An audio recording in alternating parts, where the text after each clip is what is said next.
মন কারো এক জায়গায় থাকে, আমাদের উপর বেশি সওয়ার করে, আমাদের উপর বেশি। যারা যত বড় আলেম, যারা যত বড় আল্লাহওয়ালা, যারা যত বড় বুজুর্গ, তাদের পিছনে শয়তান বেশি সওয়ার করে। কারণ একজন আলেম হাজার আবেদের থেকে উত্তম। সুবহানাল্লাহ বললেন না যে আলেমদের ঘুম অনেক দামি, আলেমদের মর্যাদা অনেক বেশি। তো সেজন্য আমাদের মনকে বেশি এদিক সেদিক নিতে চায়। দেখবেন নামাজে মন থাকে না, ছটফট ছটফট। আমরা তো সাহাবী না, আমরা তো রসুলকে দেখি নাই, আমাদের গুনাহ হবে, এটাই স্বাভাবিক। গুনাহ ছাড়া কোনো মানুষ নাই, শুধুমাত্র 4 প্রকার মানুষ ব্যতিরেকে সমস্ত মানুষ গুনাহগার। কয় প্রকার মানুষ ব্যতিরেকে?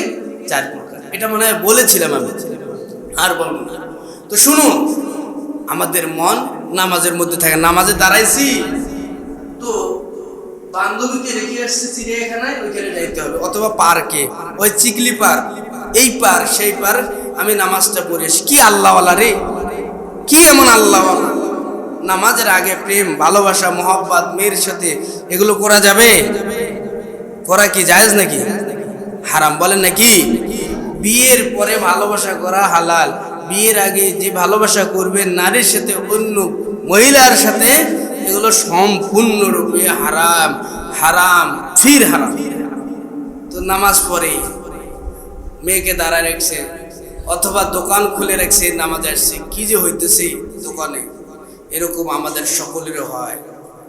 আল্লাহ নবী বলেন, মুহাদ্দিসিন ইকরাম বলেন, আল্লাহওয়ালারা বলেন, কিছু প্রেসক্রিপশন মেনে যদি নামাজ আদায় করা হয়, কিছু নিয়ম পদ্ধতি মেনে যদি নামাজ আদায় করা হয়, তাহলে মন আর এদিক সেদিক যাবে, স্থায়ী হবে।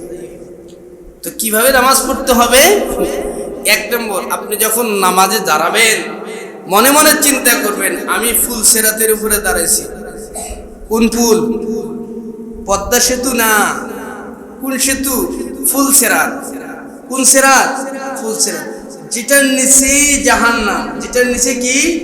জাহান্নাম। এটার নিচেই জাহান্নাম, পড়ে গেলে শেষ।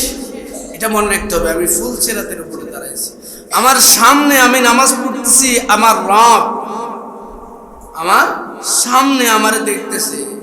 ওই যে মেরাজের ঘটনা দেখেন নাই, শুনেন নাই?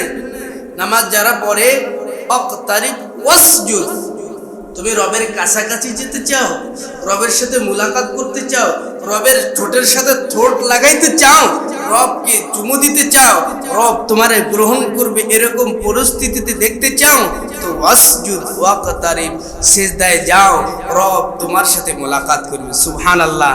তার মানে আমার সামনে আমার রব আছে। কে আছে? আমার রব। আমার পায়ের নিচে ফুল সেরাত, এটা মাথা রাখতে হবে, আমার পায়ের নিচে ফুল সেরাত। ফুল সেরাতের ব্রিজ থেকে পড়ে গেলেই আমি জাহান্নামে চলে যাব, এই মনে রাখতে হবে। আমার সামনে আমার রব আমারে দেখতেছে। কে দেখতেছে? আমার আল্লাহ আমারে দেখতেছে। তো আল্লাহ যদি আমারে দেখে, তাহলে সেই নামাজটা কিরকম হতে পারে? আমার ডান দিকে জান্নাত, আমার পিছন দিকে আমার আজরাইল আমার তাড়া করতেছে। এরকম যদি মনোভাব নিয়ে কোনো মানুষ নামাজ আদায় করতে পারে, এই নামাজির মন শয়তান কখনো অন্য জায়গায় নিতে পারবে। মনকে স্থির করা লাগবে, মনকে স্থির করা লাগবে, মন দিয়ে নামাজ আদায় করা লাগবে। যতদিন আমরা মনোযোগ সহকারে নামাজ আদায় করব না, শুধু নামাজের অভিনয় হবে, এই নামাজ দিয়ে কোনো কাজ হবে? এটা প্র্যাকটিক্যালি আপনারা চিন্তা করবেন, নামাজ পড়তেছেন, এই খেয়াল আসতেছে, সেই খেয়াল আসতেছে, দেখবেন এটা নামাজের অভিনয় হচ্ছে। তো কি হুজুর নামাজ পড়বো না? হ্যাঁ, নামাজ পড়বেন, কিন্তু আস্তে আস্তে ওই মনোনিবেশনগুলো আনার চিন্তা করবেন, ওই মনোযোগ আনার চিন্তা করবেন। মনোযোগ আনার চিন্তা করতে করতে দেখবেন একদিন আপনার মনোযোগ ঠিকই চলে এসেছে, আপনি নামাজ পড়তেছেন, আপনার আল্লাহ দেখতেছে। আপনিও আল্লাহকে তো দেখবেন না, আপনিও মনে মনে কল্পনা করতেছেন, আমি আমার রবকে দেখতেছি। এই নামাজ পড়ে আপনি রবের কাছে যা চাবেন, চাইতে দেরি রব্বুল আলামিন দিতে একটা মুহূর্ত দেরি করবে না। সুবহানাল্লাহ। সেই কথাটাই আমার আল্লাহ বলেন, কদ আফলাহাল মুমিনুন আল্লাযীনা হুম ফি সালাতিহিম খাশিউন। খুশুওয়ালা নামাজ আদায় করা লাগবে। নামাজের 2 নম্বর উদ্দেশ্য হলো মনকে আল্লাহর সাথে মিলায় দেওয়া লাগবে। আমার রব আমারে দেখতেছে, আমার ডান দিকে জান্নাত, আমার বাম দিকে আমার ফুলসেরাত, আমার পায়ের নিচে জাহান্নাম, আমার পিছন দিকে আজরাইল তারা করতেছে। এরকম যদি মনোযোগ সহকারে কোনো ব্যক্তি নামাজ আদায় করে সাহাবীদের মতো যদি দোয়া করে, আয় রব আমার ঘোড়া হারিয়ে গিয়েছে, আমার ব্যবসার মধ্যে উন্নতি নাই, আমার স্যান্ডেলের ফিতা ছিঁড়ে গেছে, আমার এই দরকার সেই দরকার, আমার চাকরির দরকার, আমার রিজিকের দরকার।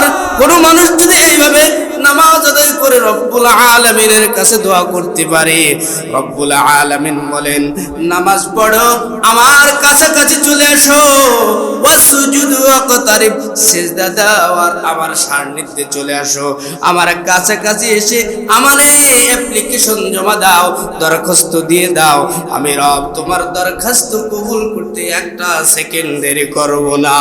সুবহানাল্লাহ। কারণ রব্বুল আলামিনের কাছে কোনো জিনিসের কমতি ফকির নেই। আল্লাহ দুনিয়ার মানুষের কাছে একদম আপার লেভেলের মানুষ যা বলবেন স্যার আমারে 5 কেজি চাল দেন তো, বেশি না, কয় কেজি? 5 কেজি। কয় পরে আসি, কারণ সেই সময় দিতে পারবে না, তো সে অফিস ছেড়ে যাওয়ার টাইম নেই। কিন্তু মালিক এমন এক মালিক, এমন এক রব, অনেক মানুষ নামাজের জায়নামাজের নিচে তাদের খানার ব্যবস্থা হয়ে গেছে। সুবহানাল্লাহ।